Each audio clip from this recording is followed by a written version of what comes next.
Spencer Pratt, thank you so much for taking the time to speak with the Free Press. I love being free. Uh, let's get right to it. So, I want to know your story. Once upon a time, you were a famous reality television star, and now you're running for mayor of the second largest city in America. Explain how we get from there to here. I mean, to me, it's a an easy map. So I was just living my wonderful life with my two kids, paying all my insane taxes so that I thought my family would have some public safety. And then on January 7th, the city obviously failed us and caused the entire town to burn to the ground. And so, about a year of nonstop uncovering the truth and realizing the level of negligence. And to me, criminal conspiracy. If you start covering up after action reports, you're obstructing justice. And we're so past, an oopsie daisy. Again, they still haven't even said they're at fault for this. So, maybe a year ago, if they say, we failed you, I still want to be your mayor, blah, blah, blah, I still probably would have been very angry and upset. But at least if you acknowledge all your failures and you say, I shouldn't have been in Ghana, I should have pre deployed. I mean, the bottom line is last week, a judge just allowed our lawsuit to move forward, as in the city does not have immunity, the state doesn't have immunity. So it's no longer just like Spencer Pratt thinks they messed up. They presented their best case of why the case should have been thrown out, and the judge is letting it move forward. So how we end up here is all I keep doing on the internet is exposing all these truths, hoping for justice. And I realize nothing is happening. There's no change.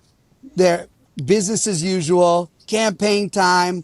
Let's put up some promo, and nobody stepped up to run against her that I believe has A, the platform, or B, the heart and the passion to beat her.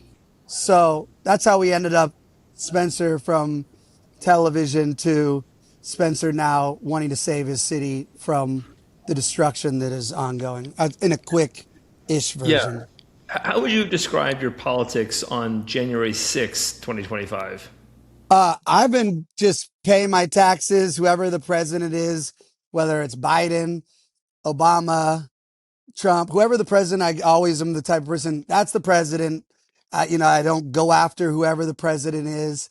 I've just stayed in my own bubble and tried to let other people do the political stuff, which, looking back, I don't know if that's the right way to be a citizen now. I've changed my whole type of mindset. So in that timeline of my life, that made sense. My job was to just be a good dad, pay my taxes, and feed hummingbirds, and just try to bring entertainment to the world and make funny content. But yeah, I was never a political person. The only things I've ever been connected with is I did a paparazzi setup back in the day wearing a Sarah Palin shirt. And then a week later, I did a paparazzi setup wearing an Obama Hope shirt. So, to me, I never took it how other people take politics, which again, I'm not saying is right or wrong, but January 6th, I was not involved with that. My focus was just trying to sell crystals on prattdaddy.com and make Snapchats and help my wife with the kids or music, but definitely there was no political um no focus. With LA, I did for the first time get concerned, and I did, publicly.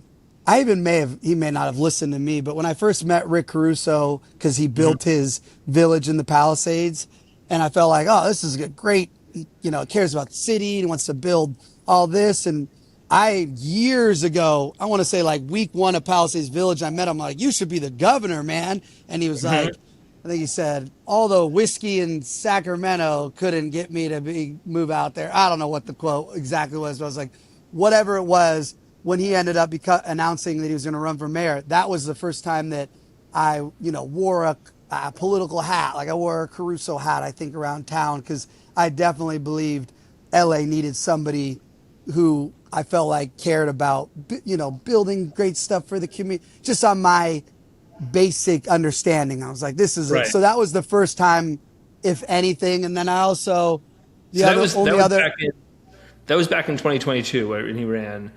Why do you think? Okay, so at the time, he ran a pretty tough, serious campaign, but he didn't break through, right? He didn't win. You're counting on a majority of Angelenos having said enough's enough, uh, and I think that's because of the fires, correct? no, he didn't win because Karen Bass got to, her lies were all believable then. So Okay. she was this incredible liar then. So there was no history. Now we have 4 years of all of her lies. She didn't fix homelessness. She didn't stop crime. She didn't make anything more affordability. Anything that came out of her mouth, she did not do, and it got worse. So Which lies in particular do you mean? I mean, homelessness, that was like one of the main things she was going to fix, as she was going to fix homelessness. And I feel like she even said, it's going to take more than 4 years, which obviously anything can be done faster than she does anything. So I'm not saying I can solve it in 4 years, but I promise you I won't increase homelessness as mayor, which she has done. She can say they've removed some people off, like 1,500 people off the street, but what she's not factoring in is 1,300 that she's not counting are dead, in her numbers. So where do those two numbers connect? So, okay, that's cool. You took 14 or whatever you say off the street, but should we factor in the 1,300 that you let die on the street? Do they cancel out each other? But that's the only reason I think Rick lost, is because she was better at a fantasy back then. But I don't think if he had gone now, I don't think he would have lost now, because there's too much facts. There's too much evidence. Anyone driving around the streets of LA. So I just don't know, at the end of the day, why I think, in my opinion, it takes somebody who does not care about saying what you have to say.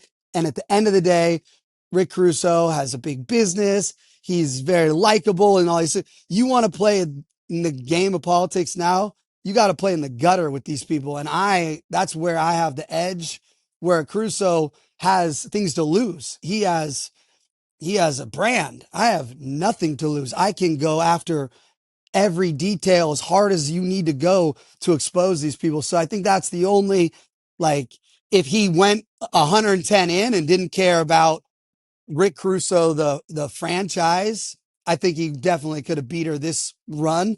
But you have to play their dirty tactics. So, at what point, while you started looking into how the fire, spread and the way that the city and the state tried to tackle it, at what point after January 7th, 2025, did you say, "Wait a moment, things are not right here"?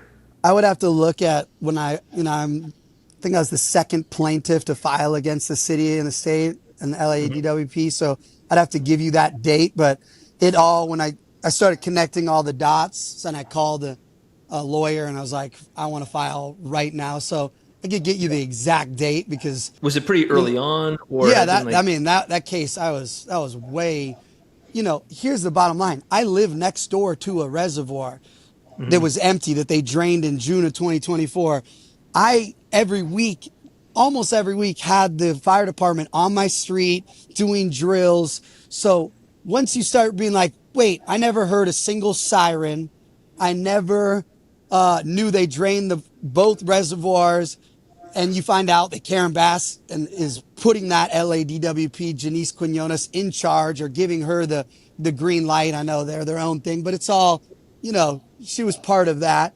But the real crazy, like, red alert is anybody with a brain knows that they got all these messages. Everyone was tweeting them about this wind event, and you don't pre-deploy a single engine into the town that had a fire 3 days before, is like, so when people are like, oh, Spencer, you don't have experience to run a city. I'll tell you, I have the experience to know that if my advisors tell me, hey, Spencer, we got a major wind event.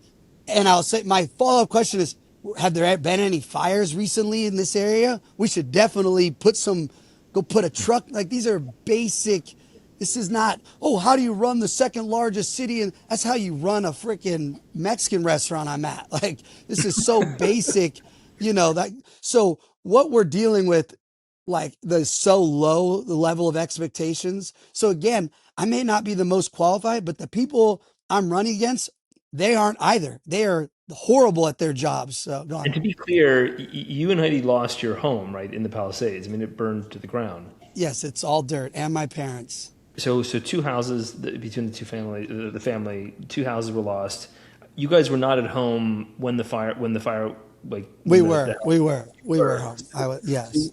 Where did you go after the fires Well, happened? technically, we went to my parents' house, or my family went to my parents' house because it's so far from where the fire was. As my dad would say, the odds of that house burning down would mean the whole entire town would have to burn down. My parents' house was 117 years old. So that's how far it was from where the Topanga State Park is, as in the sense that the Yeah. idea of that burning. So initially, that's where my family went to like get away from our house, but then we went up to Santa Barbara after both houses caught on fire. All right, so it seems to me like your campaign, since you've launched, has acquired a good bit of momentum. Certainly online, it has. I'm curious to know about people in the industry in Hollywood who have perhaps signaled their support for you, but are being maybe a little bit quiet about it because this is a pretty democratic town, and you are not a Democrat. I wonder what kind of support you're getting, or what you're hearing from people inside the industry. Well, in the entertainment industry, I've at least gotten four texts from CEOs of you couldn't even imagine. So the reality is anybody that knows me and my heart and my common sense, they don't see me as a Republican or a Democrat. They know I'm just an Angelino that wants the same things that 99% of Los Angeles wants. So people who are in my sphere know they don't think of me as a Republican just because I was registered Republican 6 years ago. They know I'm not out here in these streets representing any political party. And the reality is, if for the last year, the people that I have been fighting for my community, 93% of them voted for Kamala Harris. So, you know, people know I fight for the truth and justice. And I would be doing the same thing is if Newsom was a Republican and Karen Bass was a Republican. I wouldn't change trying to, so, but yes, there's major hitters that can't be, at least did I say four? At least four CEOs. So you said something very interesting you were interviewed recently on another podcast, and you made this, I think, very interesting point about how you would handle people, illegal aliens who are in LA, and how you would hand them over to ICE. And what you said, please tell me if I'm getting this wrong, or if I'm describing this correctly. You said, look, ICE doesn't even have to come into LA.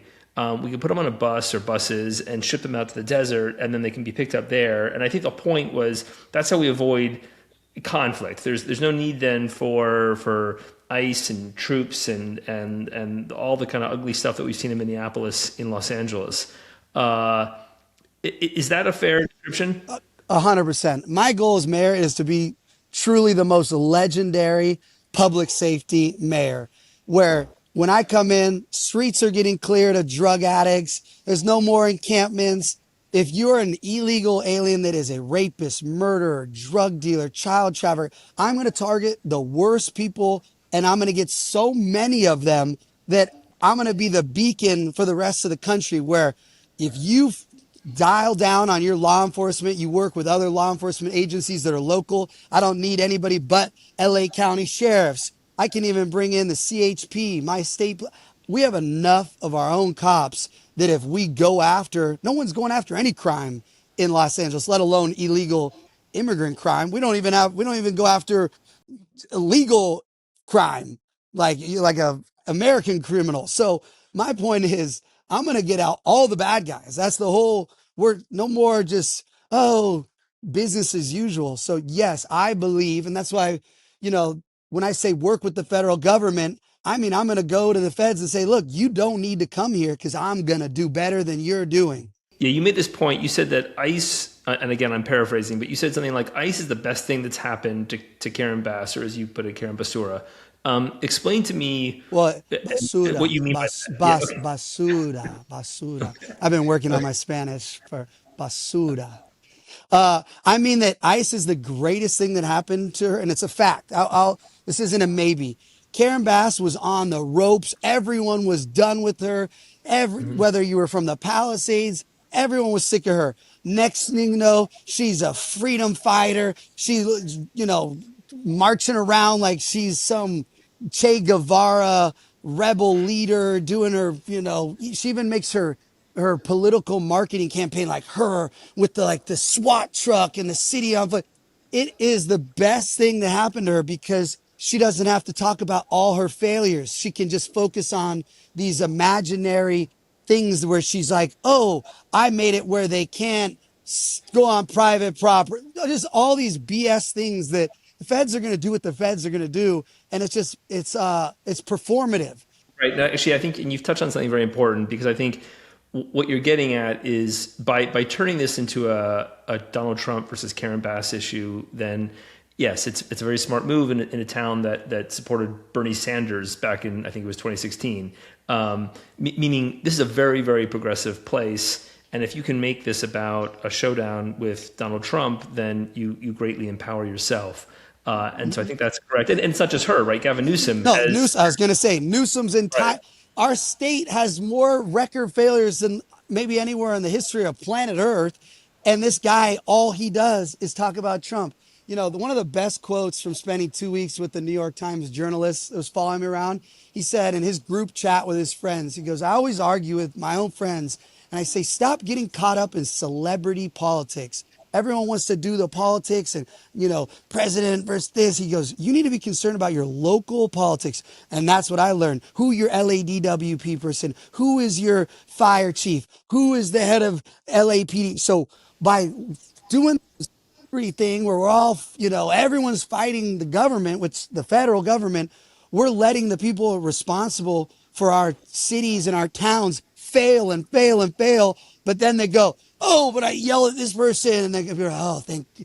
Yeah. And it's just that like the hand, it's like the hand magic. It's just look over here. So 100%. And what I also want to say is, and this is for real, this is a guarantee to people. And I try to tell people, I'm not just saying this.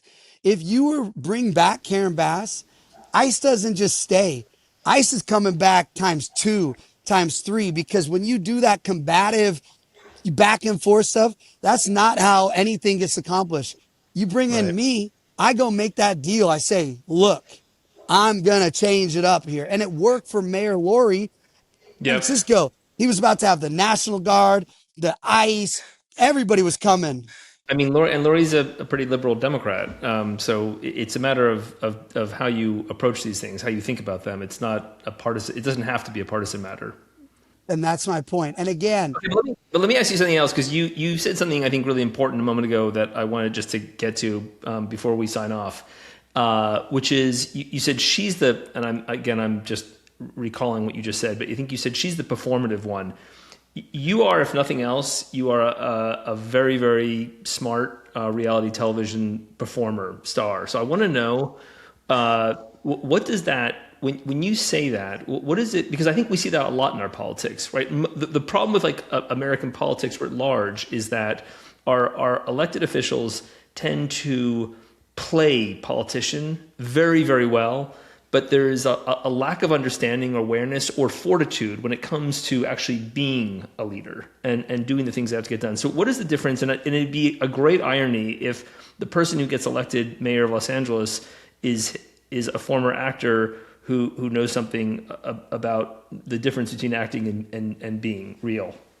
so here's what people always say, what does it take to be a good reality star? And what makes a bad reality star? The problem with a bad reality star and what Karen Bass is so bad at, but a bad viewer, she's good at, is image crafting. If you go on a show and you image craft your personality or your character, eventually that comes through because you're not authentic. The only What chance you is have for image being crafting? image crafting is when you go on a show and you don't actually act how you are because you're worrying about your image. You treat your identity like it's an IG story and you're curating it. So it's a term, producers will use in a reality show and like, oh, this just feels really image crafty here because the audience will know, oh, that's not who they are. All of these politicians across the board, and this is one of the main things I'll be so different as mayor, they've all turned into Alex Earls of politicians. They all think, get ready with me. They all think they're influencers. They all think they need to post and do all this content. I don't want any content from the people my taxpayers are doing. I want results. If you want to post some actual results, not some made up, oh, look, you know, look at this. We're going to do this, blah, blah, blah. Every post is about what we're going to do, not what we've done. And when they actually do something, it's so bogus and cooked that it's not. So all of the politicians, whether it's, I just feel like they're all too online and we don't need this engagement. You don't need to be you doing all these photo ops and just do your jobs. You guys are employees. So again, I'd be the first mayor because I already have my platforms. I don't need to take mayor of LA and make it my like, ooh, look at me. And I don't need to be mayor of New York and get my new jacket that says, oh, look at New York. It's whatever. It's a Carhartt jacket. This stuff is so stupid to me. Well, Mhm. everything people are literally freezing to death on the streets of New York last week. And this guy is wearing his new little, everyone's writing about his jacket and, oh, look at the stitching place that did it. It's a famous stitch. I don't care. Like, I'll follow Justin Bieber if I want to know what jacket, What you're calling for is the reimposing of like a boundary between the people who pretend to be other people for a living, which is, we call those people actors, that's the entertainment industry, and then the people who are supposed to be leading us or representing us, who we know to some extent are always kind of lying a little bit or dissembling or pretending, because that's what politicians, that's how one goes about things. That's fine, but at a certain point have to be able to lead. There has to be a certain authenticity. There has to be a core, and I think that's what you're getting at. Is yeah, that a fair? Okay. 100%. I just feel like everyone's on camera now. Everyone's just a character. They're all reading their scripts. They all another thing I want to be as a mayor is I will never tell you a lie that's not true. I won't, like, for instance, the mayor went on TV and said, I'm going to waive all the permits for the rebuilding. So she either is so stupid, she didn't know she couldn't do that, or she knew she couldn't do that and she was lying. So both are bad because she needed the whole city council to approve it. So I also don't want to ever be a mayor where I'm going to tell anybody like, oh, so it's people keep asking me all sorts of questions. As mayor, you're going to do this. I'm like, I don't think the mayor can legally do that. Oh, can the mayor do that? The mayor is not the, wizard that can just boo, boo, boo. We got to be real about what the actual mayor can do and what she can't do or he can't. So Are you going to have like a socials team if you're elected? Like, will you have like no, no, that's wasting more money. All the city does is right, waste money. We don't need socials team. We don't need to be tweeting every second and we right? don't need to tweet every holiday and like it's gotten ridiculous. Like You won't this have like money, curated images of like on Instagram of like what you ate for a Christmas dinner or anything. there will be none of that. The Okay, accounts, they'll look like too bad. they don't have internet, because they will literally only tell you if there's emergency stuff and a warning. They should be treated like serious thing. They're not, the mayor's not supposed to be like our best friend. That's another thing people keep like, oh, Spencer, are you trying to change people's opinions about like, no, I don't care what people think about me because I just want to get the results we all have as expectations. I'm not trying to reinvent my image. I don't care. Like, I want people to like me because they know my heart wants what they want. Just basic expectations of our tax money. They want the money not to be laundered through NGOs. Another thing that's so powerful about me is I don't have any like relationships and friends and I'm not on the boards, anything. I don't owe anybody favors. All these people are it's a problem with career politicians. They're so entrenched. This biggest truck ever. They're so entrenched with, oh, they can't say this. Like, look at Newsom. He can't even say for that Casey Wasserman to step down for the Olympics. Oh, I'll have to talk. Or, Karen Bass can't. I don't care who anybody is. If the people don't want this guy, a bird just ate my tacos. Fuck. Like my point is, I don't need to. These people are so deep. We need an Yeah. outsider come unplug all this, reset, and go Yeah. back to. And again, I'm not trying to reinvent Los Angeles. I want the LA I grew up in to come back at the basic. I'm not trying to. I don't have this new beacon of like what socialists think or the communists or anybody. No, I just want LA that I grew up. I loved. It was the best place ever. It wasn't perfect. It wasn't cheap, but it wasn't what it is now. Hmm. And again, when people say, "Oh, how are you going to get these voters?" People already feel what I feel. What I'm Yeah. saying is a huge percent of Los Angeles. The other people are still confused by the lies, and they have a good heart, and they hear all these imaginary, "Oh, everything's going to be free. We're going to do all this. You should be able to do drugs on the streets because, oh, that's so sad. Give them the fentanyl needles." That's not in their heart. They think they're being good, but letting people die on the streets of fentanyl, letting people just because they don't Yeah. want shelter, leaving, that's not being a good human, even though they're You so, won't be giving fentanyl away? I'm not even, you're not getting needles. You're not getting pipes. If you're doing drugs on the streets of LA, you're going to jail. And if I have to build a new special jail that's just for people who want to do drugs on the sidewalks, it could Uh-huh. be, you know, we'll build that one. But Yeah, last question, then I'm gonna let you get back to your, or maybe you have to reorder your well, tacos. these tacos are done. Yeah, But what did yeah, you get on what did you get on your tacos? If or in your tacos, what did you get? What kind of tacos?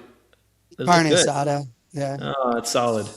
It's a little bit early for lunch though, but all right. When you have kids and nap time, I hear you. No, no, it's, no, I know. Your yeah, kids are yeah. how old? 3 and 8, you said? Yep. Yeah, no, it's nap time for the 3-year-old for sure. Yeah. Okay, so just last question. You a moment ago you said I don't want to create. And again, I'm just paraphrasing what you said. I don't want to create like a new Los Angeles. I don't want to engineer some utopian Los Angeles. I just want to go back to the Los Angeles I grew up in, which I guess is the 90s for you. I grew up in LA in the 70s and 80s. Tell me, just if you could, briefly, like what is that for the uninitiated, for the people who have come here recently, what is that LA? What is the best that LA has to offer? What is it that you're selling? I mean, first off, the LA I grew up with had, I knew the two homeless people on the west side. There was Mirror Man and Broom Guy, and they were great. Everyone loved them. They had the best energy. I grew up where you knew the two homeless people. Now there's Right, 200,000. So the streets of right. LA were not covered in human poop. You could sit anywhere without smelling pee. Just go to the promenade and say, it's not LA, but let's go to Santa Monica where I'd go see movies with my dad. There would be live music, thousands of people standing around watching the street performers. Every business was open. Go around LA. There was small businesses everywhere. Not every single thing was closed. Look at Fairfax. Fairfax was like so much action, hip, cool stuff. It's all just destroyed. Everything's boarded up now. So it's just like this most simple stuff, like a a place you could walk on the streets. I used to ride my bike places. I know the Yimbies are like we could ride our bikes everywhere. I didn't ever have to worry about my bike getting stolen when I left it somewhere. So, um, but yeah, no, it's not some crazy fantasy. It starts just with cleaning the streets, with the homelessness is the major thing that I, as mayor, will solve because Mayor Bass is doubling down. They are burning our taxpayer money with these scams. I mean, I keep talking to all these different people that are exposing. Here's one of the best things. People will blow their mind with this Weingart scam in Westwood. So they get a grant, right? The city, they get money from the state. They give Weingart $30 million. Who do you think owns the building that they're going to then turn into the housing? Weingart. So as mayor, you're not getting grants and money from the city where we don't own the property. We'll pay you maybe to manage it. And if you fail, then but the money they gave these people $30 million. The building was 11.2 million. 1 week later, the building sells for $27 million. No one knows where that money goes. How many of these exact things are happening? And so that's another thing I'm going to do. And I keep saying it and nobody believes me. And I've already had multiple calls with the IRS criminal investigation team, and they are all in week one, bringing the whole crew into the mayor's office. Any documents that I can show them in the homeless industrial complex I can legally hand over, find me the fraud, find me the corruption. And they tell me the reason why we can't open all these cases that we know are there is we need that first document. So imagine I come in and I just find the missing hundreds of millions of dollars that we can put back into the city's fire department that's underfunded. They say they need their own ballot measure because we don't have money for them, because 80% of their calls are for homeless people. So they probably do have money. We just need to get rid of the homeless off all the streets and having them stop responding to that. The head of the LAPD just, I think yesterday, said they get 40 calls an hour for homeless stuff. Like all the money, it's that starts everything. We actually stop that. We clear the streets.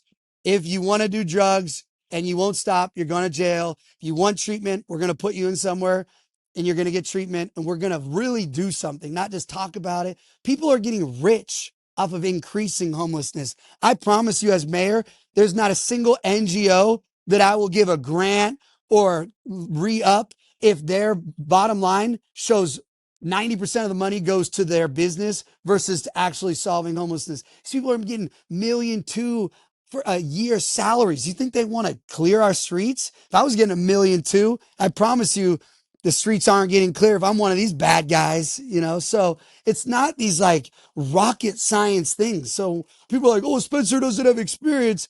I promise you one thing, I will clean these streets up. And then the trickle down effect of not having our $1 billion laundered and scammed, God knows what that does to affordability, small business. And also, you know, I'm coming in and we're going to fix this whole permitting thing for the whole city so people can, whether their house burned down or if it's a development, like I'm all about building. So I know sometimes YIMBYs think I'm a NIMBY because I didn't want SB 79 to be applied to Pacific Palisades because in my mind, it was a fire hazard area. But I'm not against LA rebuilding.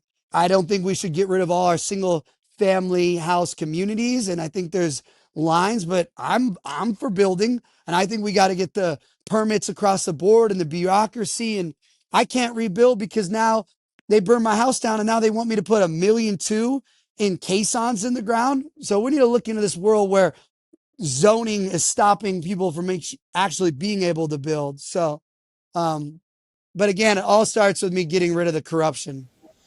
Spencer Pratt, thank you so much for joining me and interrupting your tacos and your time with your family. I will I look forward to following you on the campaign trail.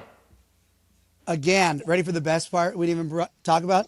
I Oh was yeah. 100% going to beat Karen Bass. It was locked. They knew it in their polling. And that's why they brought in the Ramchurian candidate to try to block me so that they have the two spots. This is a real Explain. deal. You mean All right. the councilwoman who just entered the race? Hello, sir. Do you like him? A bird taxed him.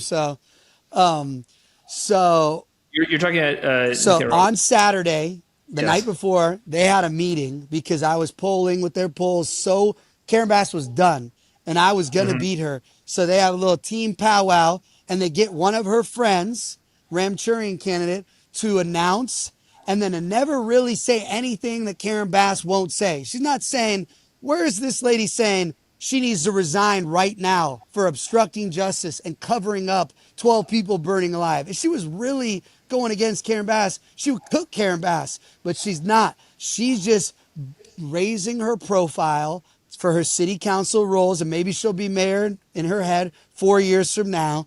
But Yeah. she's just using that as a blocking spot for June so that Karen Bass wins and she gets number two. That's a fact. Anyone in the game knows that's why she announced. She's not coming. That's why all the city council is still backing Karen. And they're like, oh, why would she do this? It's so surprising.